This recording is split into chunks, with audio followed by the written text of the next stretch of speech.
ससुराल वालों ने एक शादी में पसंद कर लिया था। अरे, वो लड़की तो बड़ी प्यारी है। मेरे बेटे अमन के लिए बात चलाओ ना।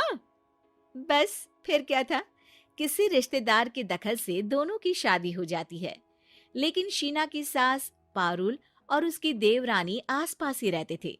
शादी के बाद शीना कहती है, सुनिए जी, ये चौका छूने की क्या रस्म होती है, जानते हैं क्या आप? अरे नहीं यार। हाँ, पर मम्मी को चाची से बोलते सुना था कि आज तुमको किचन की जिम्मेदारी देंगे, तो वो लोग आ रहे हैं खाना खाने हमारे घर। हे भगवान, ये कैसी रस्म है? साड़ी पहनकर किचन में खाना बनाना, ये तो कंप्यूटर की कोड को डिकोड करने से भी ज्यादा मुश्किल काम है। अरे चिंता क्यों करती हो, माँ है ना, सब संभाल लेंगी। वो बहुत समझदार है। शीना को भी पति की बात ठीक लगती है।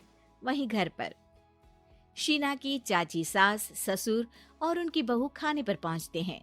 शीना की चाची सास उसकी सास से कहती है, अरे कहाँ है दीदी? आप अभी भी किचन में हैं क्या?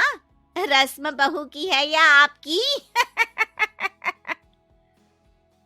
चाची की बहू कहती है, और हमारी चौका छूने की रस्म थी तो हम तो सुबह 4 बजे ही किचन में पहुंच गए थे। अरे तेरी ताई ने सर पर चढ़ा रखा है बहू को। शीना सबकी बात सुने बगैर सामने आती है। अरे आज तो तेरी चौका छूने की रस्म थी ना, तुम ही देर से आई हो। वो चाची, मुझे ना साड़ी बांधने में देर हो गई। तो वक्त से उठा करो ना। पता है जब नई शादी है, रस्में होनी है, तो फिर थोड़ा कम आराम कर लोगी तो कुछ घट नहीं जाएगा। शीना की सास को बहुत बुरा लगता है कि चाची उसकी बहू से ऐसे बात कर रही है। अरे शीना, चलो किचन में, मैं तुम्हें समझा देती हूँ कि कैसे क्या करना है। देखो, मैंने सब बनाकर यहाँ रख दिया है। तुम्हें सिर्फ हलवा बनाना है। उसकी भी पूरी तैयारी कर दी है बेटा। बस किशमिश डालकर हलवा में मिलाकर लेकर आ जाना। बस फिर क्या था, एक एक कर शीना सारा खाना टेबल पर लगा देती है। अरे बहू ने इतना सब बना दिया, वाह जी वाह। तभी शीना बोल देती है, नहीं नहीं चाची, ये सब तो माँ ने बनाया है, मैंने तो सिर्फ इसे टेबल पर लगाया है। वो साड़ी पहनकर काम करना अभी थोड़ा मुश्किल होगा ना। चाची सास तो सुनकर मानो बिफर ही जाती है। ये क्या बात हुई दीदी? मैं जब शादी कर कर आई थी तो आप बड़ी थी, पर किचन में ना आप आई और ना माँ जी। हाँ, क्योंकि उस वक्त मैं बहू थी और मुझे सास के हिसाब से काम करना था।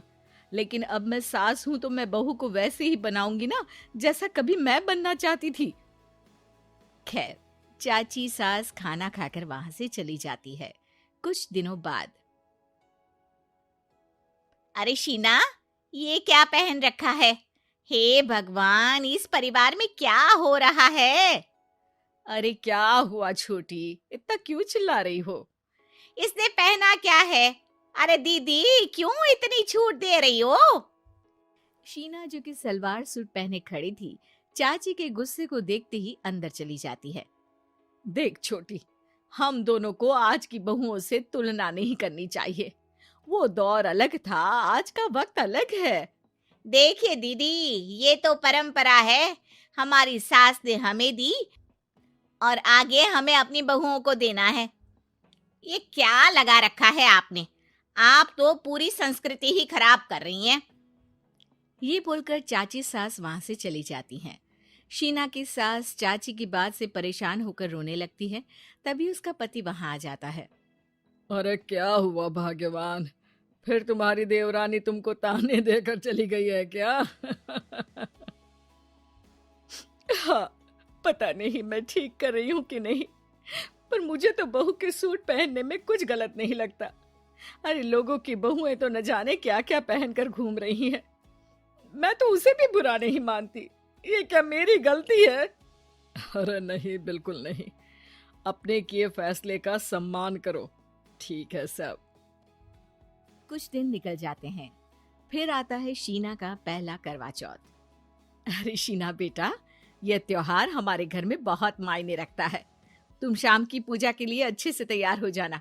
और सुनो, चाची सास और उनकी बहू भी यहाँ आएंगी पूजा के लिए, तो खाना भी बनाना है, वो मैं बना लेती हूँ। तुम बस आज के दिन साड़ी पहनना बेटा। शीना समझ नहीं पाती है कि चाची सास के आने पर उसकी सास उसे साड़ी पहनने को क्यों बोलती है। नहीं नहीं माँ जी, मैं सारा खाना बना लूंगी, आप उसकी चिंता ना करिए, अब तो मैंने सब कुछ सीख लिया है। शीना की सास उसकी बात पर खुश हो जाती है। छोटी को पता न चले कि मेरी बहू घर में सूट पहनती है, तो मैंने आज साड़ी पहनने को बोल दिया। क्यों लोगों को बिना वजह बात बनाने का मौका दें। शाम को सब पूजा पाठ करके बैठे होते हैं कि चाची सास की बहू चाची सास से कहती है, माँ जी, आज के दिन तो आप लोगों के घर बहुओं को नेक दिया जाता है ना। हाँ हाँ बहू, बोलना, तुझे तेरी सास से क्या चाहिए। हाँ शीना बेटा, तू भी बता दे कि तुझे क्या चाहिए। मम्मी जी, मुझे ना आपका वो रानी हार चाहिए जो आपने अभी पहना है। चाची सास थोड़ा हिचकिचाते हुए कहती है, हाँ हाँ हाँ, ले लेना, सब तेरा ही तो है। तुझे कौन सा हार चाहिए बहू। माँ जी, मुझे नेक में आपसे परमिशन चाहिए कि आप मुझे नौकरी की इजाजत दें। आप तो जानती हैं कि मैं और ये एक ही कॉलेज में एक ही क्लास में साथ में थे, लेकिन आज वो कहाँ है और मैं कहाँ। वाह जी वाह, ये भी सुनना बाकी रह गया था, इस खानदान की बहू नौकरी करने बाहर जाएगी। और मैं भी तो इंटर पास हूँ, पूरे 2nd डिवीजन, लेकिन कभी मजाल है कि नौकरी की बात की हो। पर दीदी, मैंने MBA किया है, वो भी बड़े संस्थान से। तभी शीना का पति और ससुर भी वहां आ जाते हैं। देखो बेटा, मैं वही सोच रहा था कि तुम नौकरी करने के लिए क्यों नहीं बोल रही हो। मुझे लगा शायद तुम नौकरी करना नहीं चाहती हो। नहीं पापा, वो तो हमेशा से ही कुछ नाम कमाना चाहती है। अपने माता पिता को भी इसने कहा था कि वो आप लोगों को अपनी तरह से समझ लेगी। सास को शांत दिखकर शीना कहती है, मम्मी जी, मैं वादा करती हूँ, घर का सारा काम करके ही ऑफिस जाऊंगी। खाना पीना किसी भी चीज के लिए घर वालों को परेशानी नहीं होने दूंगी। वक्त से पहले उठूंगी और काम वाली को भी हटवा दूंगी। शीना की बात सुनकर सास हंस पड़ती है। अरे शीना, ये ज्यादा हो गया हाँ। बिल्कुल काम करो बेटा, पढ़ी लिखी हो, नौकरी में अच्छा कर सकती हो। जरूर बेटा, दिया तुम्हें तुम्हारा नेग। हाँ, पुरानी परंपरा जरूरी नहीं कि अच्छी ही हो, कभी कभी बदलाव लाना भी जरूरी होता है, जिसे देर से ही सही लेकिन समाज अपना ही लेता है।